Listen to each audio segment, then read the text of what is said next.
Hi friends, எனக்கு special வந்து mutton biryani. Mutton பிரியாணிக்கு தேவையான எல்லா பொருட்களும் மிக்சியில் போட்டு நைஸாக அரைச்சி வச்சுருக்கேன்.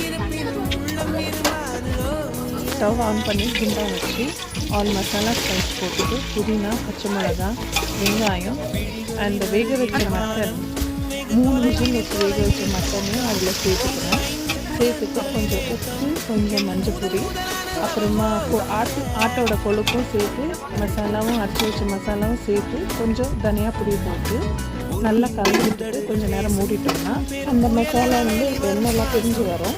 அதுக்கப்புறம் நம்ம ஊற வச்ச அரிசி அதில் போடலாம். 1 கிளாஸ் அரிசிக்கு நான் 1.25 கிளாஸ் தண்ணி ஊற்றிருக்கேன்.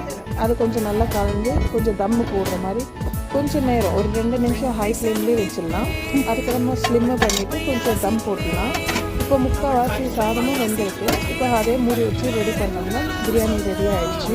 இப்போ ஒரு பிளேட்டில் மட்டன் பிரியாணி அண்ட் ஆட்கொழுப்பு, ஒரு pepper dry and chicken gravy ரைத்தாவோட சர்வ் பண்ணிடுறேன்.